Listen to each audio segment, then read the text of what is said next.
Why should you care when you acquire a business how the person whose business you're acquiring is going to be treated on a tax basis?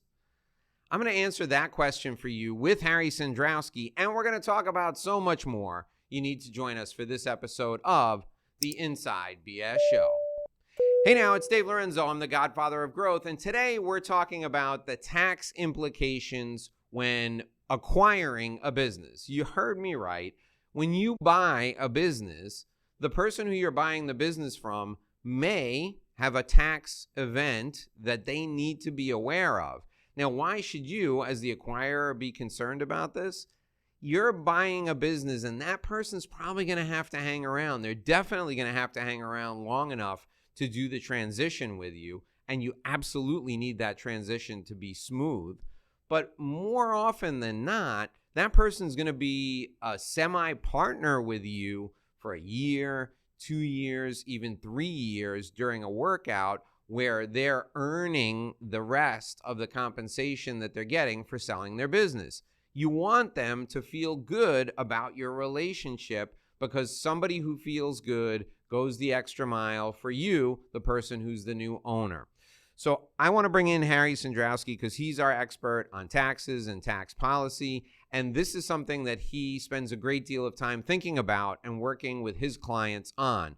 Hello, Harry. How are you today? I'm doing great, Dave. How are you doing? I'm doing fantastic. I want to really dig into this because we're seeing some of our clients go out and acquire other businesses, and they're trying to make a good deal, but we advise them, just like you do during the negotiating process, that you might want to leave a little on the table because you want everybody to feel good about the relationship because you're going to have to work with this person for 18 months, 36 months, however long your workout period is. What nobody thinks about, and what I didn't realize until just recently when I had a conversation with both the seller and the buyer in a transaction, the buyer doesn't think about the implications to the seller when it comes to taxes. So I want to talk about taxes with you, and let's start with something that we hear all the time because we're involved in it, but a business owner may be just hearing this for the first time, and that's asset sale versus stock sale. One side wants one thing almost always, and the other side wants the other thing almost always. Can you explain the tax treatment between a stock sale and an asset sale? Sure, of course, Dave. So a stock sale is you're actually selling stock. In those cases, most of the time that stock is going to be treated as long-term capital gain to the seller, assuming they have the right holding period, for the stock. The buyer is not going to be able, in most cases, unless there's a special election made, is not going to be able to step up the underlying assets of the company. So they bought stock, they have basis in the stock, and that's it. If they were to buy assets, then they're able to step up the tax basis of those assets and take write-offs over a shorter time period, depending on what type of assets they are. Now, the downside on buying assets is it could have a negative implication for state tax purposes because someone's going to have to pay more in state taxes. It also could mean that there's something called depreciation recapture. So depreciation recapture happens when you buy equipment, you depreciate the equipment, and then as the buyer now is buying it, they're going to allocate, because you have to allocate for tax purposes, purchase price to your cash, your receivables, inventory, equipment. You're more than likely are going to have what's called depreciation recapture, which is going to be taxed at ordinary income rates. So that is going to be on the seller to incur those obligations. So it can be significant. It will be highly dependent on the type of business that you're buying. So if you don't have depreciation recapture, then it might not have the same benefit. But at the same time, goodwill is amortizable over 15 years. So most people are going to want to do an asset acquisition for a couple different reasons, though. One is for legal reasons, because they don't want to have liabilities that they're unaware of. And the second one is going to be because of the taxes. So that's the thing that I think everybody is conscious of, is the liability aspect of it. and the tax aspect is secondary. Usually the liability so you go out and you get an attorney when you're going through one of these, and you're reviewing letter of intent and that sort of thing. And the attorney, if he's smart or she's smart, will say, now you got to talk to your accountant about the tax aspect of this, and the way we structure it is going to have an impact on that, and you got to balance liability with tax liability with legal liability here. So what are the most common tax pitfalls that buyers overlook when they acquire a company? What do they miss? Okay, so one of the things they miss is the seller might not have planned properly for the amount of taxes they're going to have to pay. And if that happens, you might have a new partner that you didn't know you were going to have before because of liens or, from the IRS or from a bank or whatever the case may be. That's one of them. The other one comes into state taxes. State taxes, a lot of times companies will only pay in the state where they're operating and don't understand they have other reporting obligations. So you could have that type of, obligation. The third one is, and we've run into this before, we have found that some of the owners had substantial IRS tax issues of their own before. So you might not affect the company directly, but it will impact that person's time and their finances. So that's something that you really need to be aware of. You find out all that out during due diligence, by doing background checks and everything else to find that out. I mean, people want to make sure that their investment is secure, and you don't want tax liabilities impacting that, because if you have a tax liability at any level, it impacts your cash flow, which impacts your rate of return. It's not a hard formula to follow. So that's an interesting point that you raised there. So you're doing due diligence on a company when you're going to purchase it.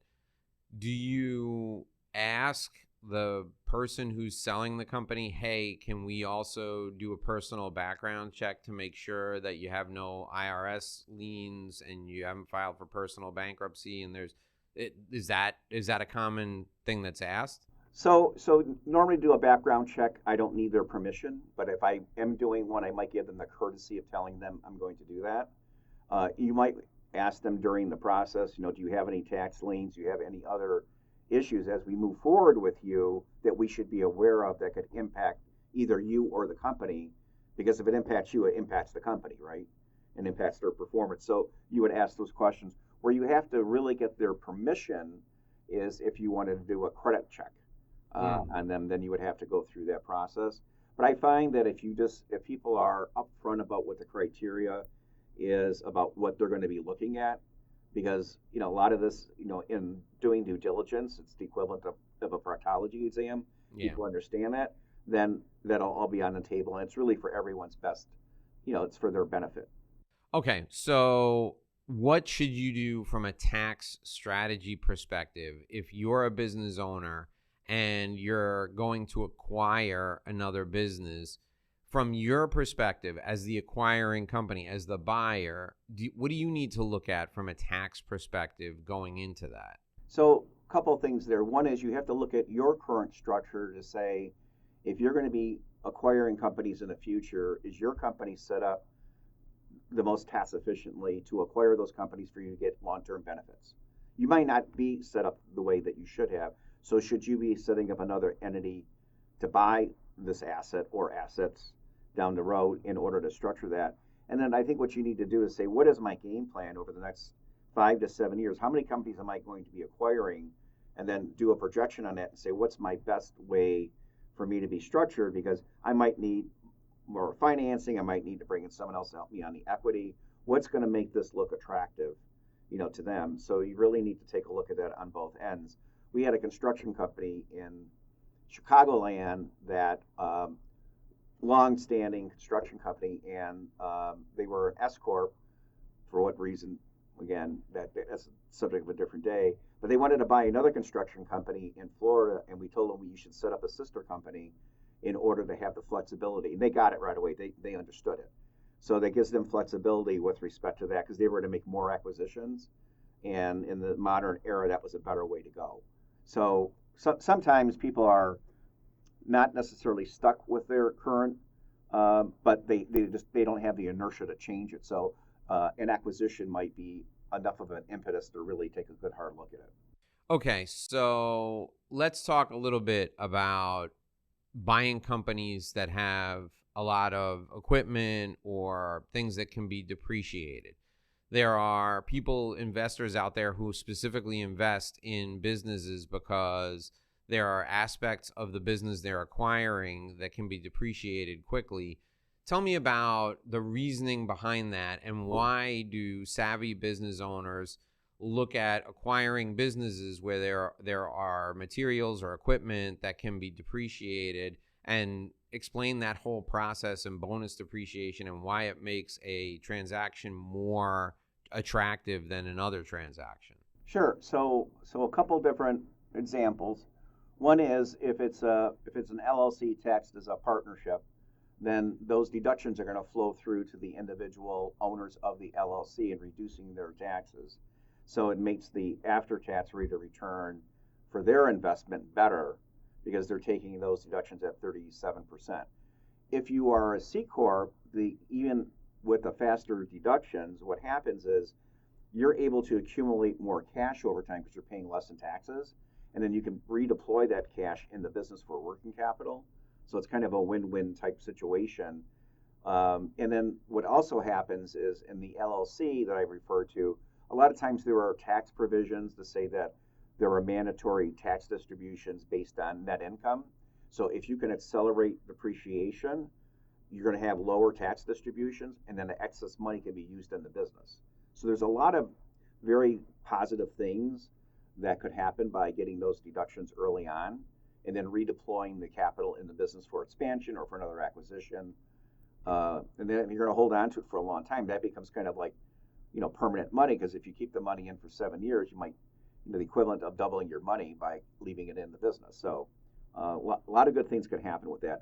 And our expensing provisions have been very robust the last several years, and it looks like President Trump's going to try to bring that back in for a 100% expensing election.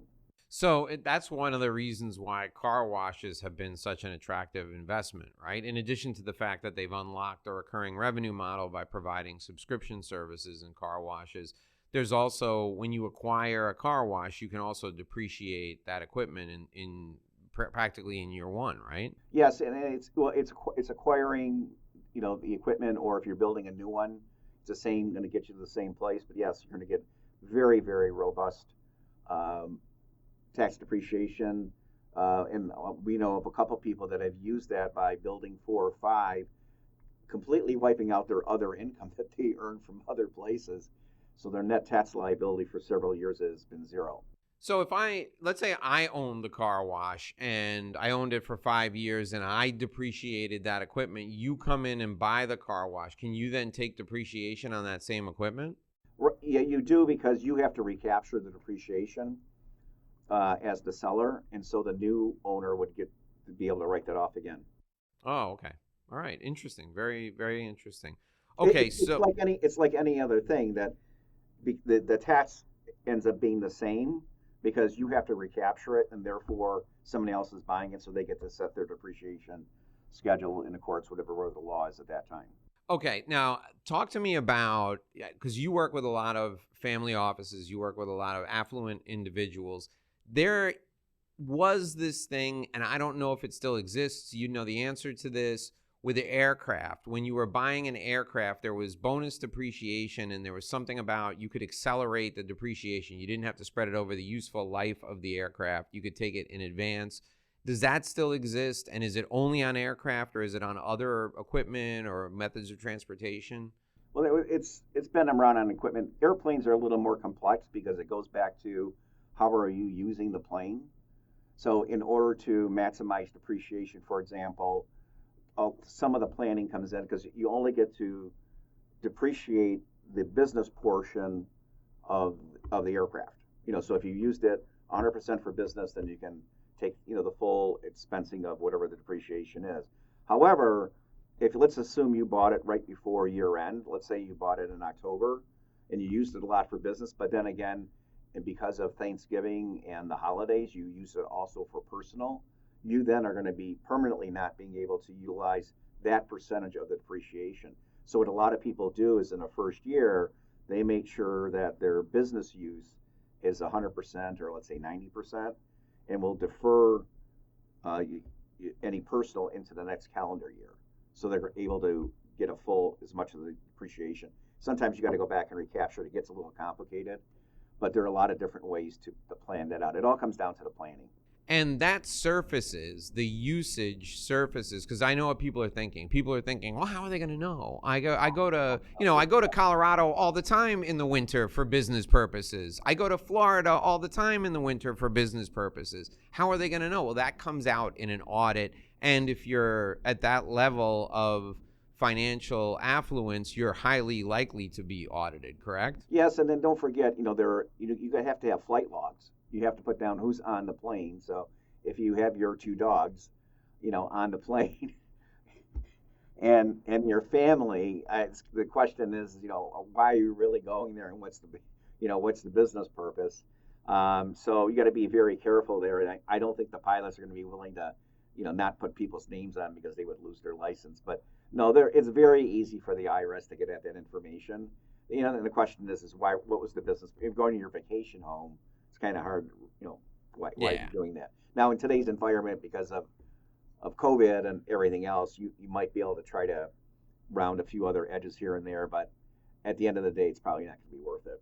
And what most people don't realize is if you have that level of affluence, the amount of money that you would pay in taxes is not worth the reputational damage or any other implications of fines and, like you said, people losing license. It's just not worth it. It really is, to save the equivalent of like $25 to the average Joe. It's just not worth it. It really. Well, really remember the famous case of Leona Helmsley in New York, how, what she did. And, it's anytime you take those extremes, it can come back to haunt you.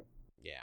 All right. So with regard to taxes and an acquisition, what is the best time to sit down with your accountant and say, this is what I want to do. This is the type of company I'm looking at. What are the tax implications? Like, how far in advance do you need to do it? Can you do it right when you're entering into the transaction and make the changes? Or do you need to do it like a year in advance? When do you need to talk to your accountant about this? Preferably, and this kind of goes back to a mantra that we always say, you can either do this at the end of the year or the beginning of the year, but you should really sit down and say, what are my goals and my objectives for the next year, the next 3 years, and talk to your legal counsel, talk to your tax accountant, saying, how am I set up, and if I want to do these things in the future, how should we do this and how should we implement that? So my view is every year you should be doing that anyway, and you should also be looking at your company. So the idea is if you have that in place when you're ready to go do that acquisition, then everyone has the right mindset in place. You've talked through the issues and you've talked through the planning. And that's just a better way overall how to be structured and how to work with your professionals. If you just call your professionals at the last minute, the likelihood of you getting the same efficiency is just not there. And then the communication's not the same. All right, Harry, I want to ask you one more thing before we go, and that's cross-border transactions. So here in the U.S., we do a lot of business in Canada. We potentially do a lot of business in Mexico. I work with people here in Miami who do a lot of business in South America. From a tax perspective, do we need to worry or should we be concerned about cross-border transactions? And if so, what should we be concerned about? So in cross-border transactions, you need to have someone from the other country who knows that stuff backwards and sideways. I mean, for example, LLCs, which are great in the U.S., they're horrible in Canada, the tax treatment of them to our, to our taxpayers. And, the same thing with other treaties and other countries. So what you need to do is that's where you really need to do a lot of your planning ahead of time and doing your projections because, in Canada, you have provincial taxes, you have the federal taxes, and you could just get slammed on all that. And then you still got to work on what's the U.S. tax impact. So the big question there is, who owns it?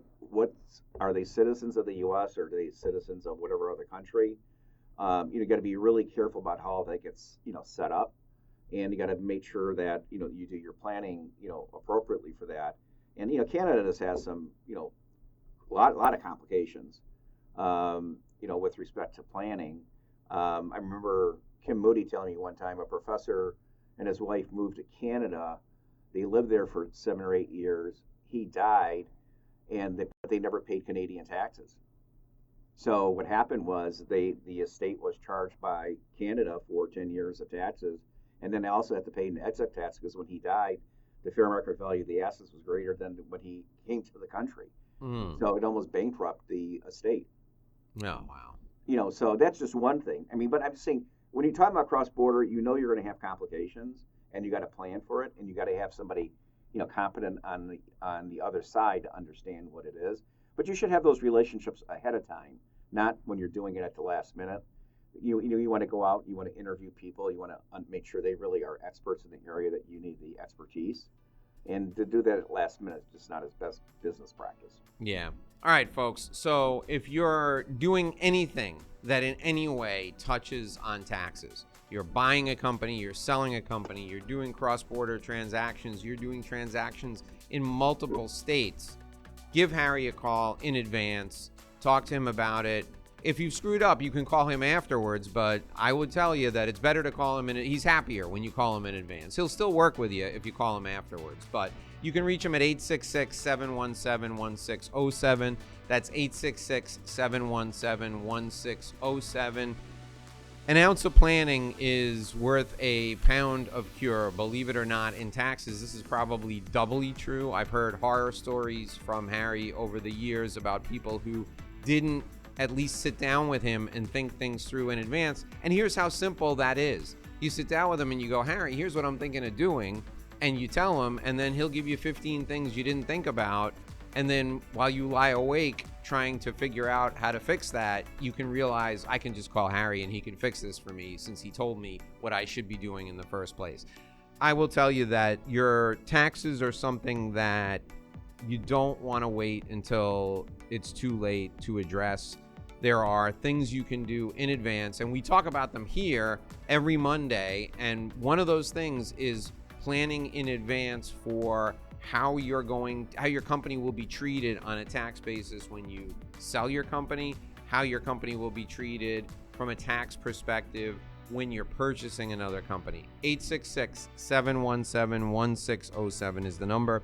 Give Harry a call today. They're a CPA firm with a different perspective, and now they can help you all over the place, not just here in the U.S., but all over the place because they're part of Prosperity Partners. 866-717-1607. Thank you, Harry, for the wisdom today. As always, we appreciate it. Thank you, Dave. Thank you for having me. It was fun. All righty, folks. We'll talk to you again tomorrow. We'll see you at 6 a.m. Until then, here's hoping you make a great living and live a great life.